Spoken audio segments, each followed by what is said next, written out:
Bölüm sınavında şagirdlərin verdiyi sualların izahına başlayırıq. Mən əvvəldən verilən suallara baxaq. Deməli, suallarımız, birinci sualımız buradan başlayır. Şagirdlərdən izah versələr də özüm təkrar edirəm, üzərində izah verirəm. Deməli, deyir ki, burada aşağıdakı fiqurun sahəsini hesablayın. Belə fiqurun sahəsini hesablamaqdan ötürü biz bunları düzbucaqlara ayırmalıyıq. Sonra həmin düzbucaqların sahələrini toplamalıyıq. Baxın, burada 3 dənə düzbucaq alındı. Bunun bir tərəfi 12-dir, biri 6-dır. Bura olacaq 12 bölü 6, 72. Bunun bu tərəfi 5-dir. Bu tərəfi isə bura qədər, bütöv 12-dir, bura qədər də 4. 12-dən 4 çıxanda 8. 5-i 8-ə vuracaq. Bu da eləyəcək 40. Bura oldu 40. Sonra bu tərəfi 5-dir, burada 4-dür. 5-i 4-ə vuracaq 20 olacaq. Deməli 72 üstə 40, üstə 20. Cavab 132, yəni C variantı. Növbəti suala baxaq. Deməli növbəti sualımız budur. Deməli burada deyir ki, dəzin bunun cavablarda səhv verilmişdir. Yenə təkləşdirək. Kvadratın bir tərəfi üzərində qurulmuş bərabər tərəfi üçbucağın perimetri kvadratın perimetrindən 12 sm az olarsa kvadrat üçbucağın birləşməsinin alınan fiqurun perimetrini tapın. Bəli, cavablarda bu səhvdir. Bu fiqurun perimetrini tapanda ortadakı xətt nəzərə alınır, yalnız kənarlar nəzərə alınır. Deməli, bu kvadratın tərəfinə A desək, üçbucağın tərəfləri də A olacaq. Kvadratın perimetri 4A-dır. Üçbucağın perimetri olacaq 3A. Deyir 12 sm qısadır. Yəni 4A-dan 3A-nı çıxanda 12 eləməlidir. Buradan da A-mız olur 12, yəni tərəf 12-dir. Kənarları da bunun 1A, 2A, 3A, 4A, 5A, 5 dənədir. Deməli 12-ni 5-ə vururuq. Cavab olur 60. Arxada cavab səhv verilmişdir. 72 yazıblar. Növbəti suala bax. Deməli növbəti sual, bu sual da 63-cü sual. Deyir dairə verilir və kvadratın sahələri bərabərdir. 4 bərabər hissəyə bölünmüş rənglənmiş hissəsi 64. Yəni bu hissə 64-dür. Bura 64-dür. Deməli neçə dənədir? 4 dənə. 64-ə vururuq 4-ə eləyir 256. Deməli bu kvadratın perimetri 250, sahəsi 256-dırsa 256 da 16-nın kvadratıdır. 16 16 varanda 256 eləyir. Deməli kvadratın tərəfi 16-dır. Perimetrin sorusu 16 vuruq 4-ə 64. Cavab 64 B variantı. Növbəti suala baxaq. Deməli bu qaydanı sizə demişdim ki, əvvəlki 6-cı sinifdə bu qayda olaraq verilib, amma sizdə verilməyib, amma çevrə tərsi olduğuna görə, yəni bunu sual kimi sala bilərlər. Deməli B, AK, bura. AK 2, buradan bura 2-dir. BK, burada 8-dir. SK 4-dür, D S-ni soruşur, yəni bütöv soruşur. Deməli qaydamız belədir ki, AK vurulsun BK bərabərdir SK, DK vurulsun SK. Deməli AK 2-dir, BK 8-dir. SK 4-dür, DK sualdır. Deməli buradan DK olacaq 16 bölü 4, 4. Bura 4-dür, o birisi də 4-dür. 4-ün üstünə 4 gələndə bizə DS-ni verəcək, yəni 8. B variantı. Davam edirik. Deməli burada yazıb ki, 59-cu sualı başa düşmədim. Deyir ki, A qabında 30% duz olan, yaxınlaşdıraq. Bu məhlul məsələsidir. Məhlul məsələsini dərsdən izahını verəcəm.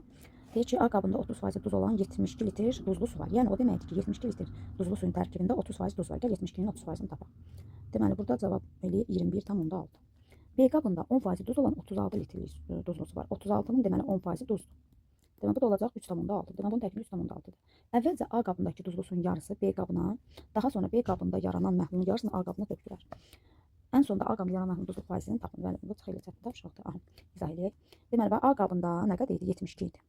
72-nin də tərkibində 21,6 litr duz var idi. Bunun yarısını B məhluluna tökəndə, yəni 36 olur. Ya da duzun yarısı da gedir. Yəni tərkibində duzun yarısı da gedir. Yəni 10,8 olan duzluğun tərkibinə gedir.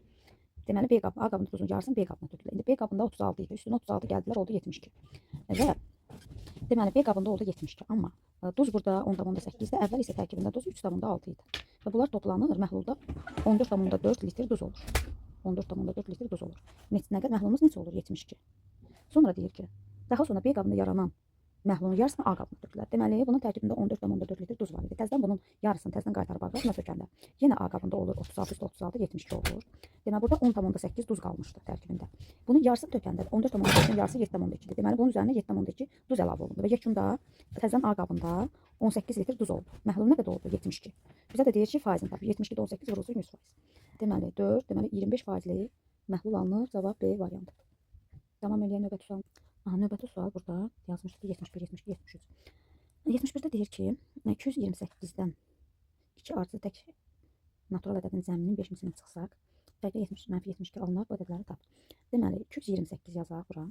228. Deməli, 228 çıxılsın. 2 ardıcıl tək ədəd, biri x olur, biri x təkər 2 olur. Yadda saxlama, ardıcıl tək ədədlərlə cüt ədədlər 2 artır. Cəminin 5 mislini çıxsaq, yəni bunları toplayıb 5-ə vurub çıxsaq, cavabdan -72 alınır. Deməli, bu ədədləri tapın.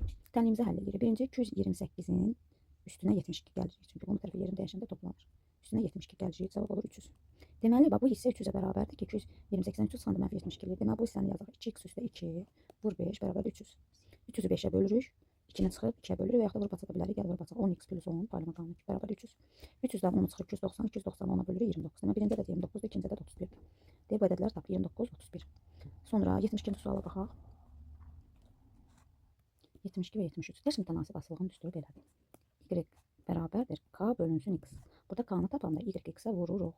Yəni 100,5-i 8-ə vuracaq. O da cavab olacaq 28. Düz. Deməli davam eləyək. Deyir AOB, yəni bütöv bucaq 120-dir. OD CO B-nin tən böləndidir. Yəni bunu yarıya bölür. AOC 30-dur. Bura 30-dursa bütöv də 120-dirsə 120-dən 30-u çıxırıq, qalır 90. 90-da 2-yə bölür. Çünki bucaqlar bərabərdir. Olur 45-45. X-i tap, demək x olacaq 45. Burada 73-cü sualımız daha. Növbəti sualımız budur.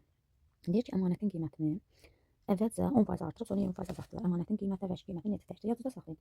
Ən rahat üsul bu məsələlərdə. Əgər sonda səndən faiz soruşursa, özündən qiymət olaraq əmanətin qiymətini 100 manat götürə bilərsən. 100 manat ona görə götürürük ki, deməli 100-ün üzərində işləyəndə bəzisində faiz tapmağa ehtiyac olmayacaq birinci halda. Peki əmanətin qiymətini 10% artırıb, 100-ün 10% ilə 10 elədiyinə görə 100-ün üstünə 10 gəlir. Deməli əmanət oldu 110 manat.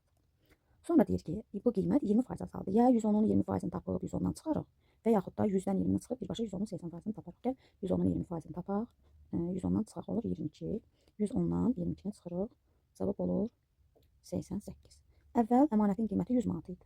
Sonra necə oldu? 88. 100-dən də 88-i çıxırıq. Cavab olur 12%. Deməli əmanətin qiyməti 12% azaldı. 100-dən aşağı olanda azalar götürürük. 100-dən çox olsa artar götürəcək. Yəni D variantı.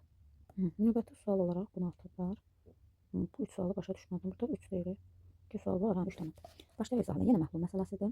Deməli deyir ki, burada tərkibində 20% spirt olan 120 qram məhlula, 15% spirt olan 80 qram məhlul əlavə edilərsə neçə faizli məhlul alınır? Sizə burada qablar üsulundan deyəcəm. Qablar üsulu nədir? Birinci məhlulumuz bir qabdadır, ikinci məhlulumuz bir qabdadır. İki məhlul qarışdırılanda həmişə qablar üsulundan istifadə edin və yaxud da məhlula duz əlavə edəndə, su əlavə edəndə yenə qablar üsulundan istifadə edin daha əlverişli. Deməli 20%li neçə litr məhluldur? 120 üstünə yazırıq 120. Üzərinə gəlib 15%li 180 litr. Yekunda bizim məhlullarımız toplanır olur 300, amma faizlər toplanmır. Faizin yerinə x yazırıq. Və məhlul məsələsində faiz litrə vurularaq toplanır. Deməli olur 120 vur 20, üstə gəlir 180 vur 15, bərabər 300 vur x. Və tənlik kimi bu x-i, tənlik həll edib x tapırıq. 120 20-yə vururuq olur 2400, üstünə gəlir 180 15-ə vururuq. Bura. Deməli olur 2700 bərabərdir 300x. Deməli 2700 ilə 2400-ü toplayırıq olur 5100 bölü 300. Suallar ixtisar gedir olur 17, yəni 17% məhlul alınır. Əgər bizə desə ki, o başqa məsələdən su əlavə eləyib, olacaq burada suyun litrini yazacaq və yaxud da nə qədər bilinirsə x yazacaq. Suyun yadınızda saxlayın, faizi 0-dır. 0% məhlul. Buxarlandırma olanda çıxacaq. Desə duz əlavə eləmişik və spirt əlavə eləmişik. Yadınızda saxlayın, maddənin faizi 100%-dir. Faizin yerinə 100 yazacaq. Maddənin miqdarını yazacaq və yaxud da bilinirsə x yazacaq. Belə. İndi növbəti suala baxaq. Deyir ki, tənliyin kökünü tapın. Burada ortaq məxrəci gətirəcək bu tənliyin. İzahımızı davam edirik. Deməli burada nə edirik? Bunlara ortaq məxrəc gətiririk. Bunlara ortaq məxrəc. Deməli 10'dur. Bunu deməli 2-yə vuracaq, bunu da 5-ə vuracaq. Məxrəc oldu 10. 10. Bura oldu 2-ni 4-ə vuranda 8x plus 2-ni 3-ə vuranda 6. Çıxılsın məxrəc 10. 5-ə vuranda 5x, 2-yə vuranda üstə gəl 10. Bərabərdir 10-da x çıx 3. Məxrəclər hamısı eyni olduğuna görə məxrəcləri atırıq. Deməli olur 8x üstə 6 çıx 5x çıx 10. Bərabərdir x çıx 3. X-ləri çıxırıq olur 3x. Bunu da çıxırıq olur çıx 4. Bərabərdir x çıx 3. X-i bu tərəfə keçirik 4-ü bu tərəfə. 3x çıx x bərabərdir 4 çıx 3. 2x bərabərdir 1, x də bərabərdir 1, 2-yə böləndə 0,5. Tənliyin kökü 0,5-dir. Deməli, birinci sualda deyir ki, y 0,3 olarsa, x-i tapsa, dedik burada y-in yerinə 0,3 yazacaq, yuxarıda yazıram. Yazırıq ki, y-in misal belədir, y bərabərdir 3x çıx 12. Y-in yerinə 0,3 yazırıq, bərabərdir 3x çıx 12. 3x bərabərdir 12 üstünə 0,3 gəlir 12,3. X də bərabərdir 12,3-ü 3-ə bölürük 4,1. X oldu 4,1. Deməli, növbəti sualımız budur. Deməli, burada deyir ki, şəkildəki yarımçevrə çevrənin eni 5'dir. Eni 5'dir, səbəbi yarımçevrə buradadır, bu da onun radiyusudur. Deməli, bu yarımçevrənin radiyusu da 5'dir, 3 yox 5'dir. Aha, deyir tərəflərinə toxunur, buna görə yarımçevrənin diametrini tap. 5'i 2-yə vururuq 10. Çünki bu buna bərabərdir, bura 5-dir, burada 5'dir, diametri olur 10. Növbəti sual, 57-ci sualda düzləm formasında bağçanın eni 18, uzunluğu 24'dür. Bu bağçanın ətrafında bərabər aralıqda bağçanın hər 4 küncü ağac əkməklə ən az neçə ağac əkilir? Düzdür, məsələlərdə demişdik ən az varsa kökdür, amma burada ağacın sayının az olmağı üçün bunların aralarındakı məsafə ən çox olmalıdır, yəni ən böyük olmalıdır. Deməli, əbob tapacaq. Nə edəcək? Bu düz bucaqlığın perimetrini tapırıq və perimetri bölürük bu ədədləri eni ilə uzunluğunun əbobuna. Aydındır, perimetr bölünsün. Əbob A ilə B, yəni eninin uzunluğu. Perimetrin tapanda 18 üstünə 24 gəlir, vururuq 2-yə.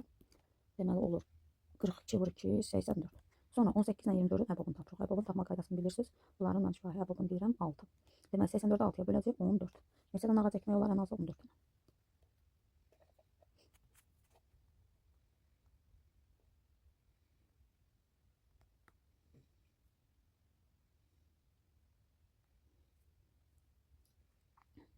Deməli 56-nın izahını vermişdim. Buna baxarsan 74-ün izahına baxırıq.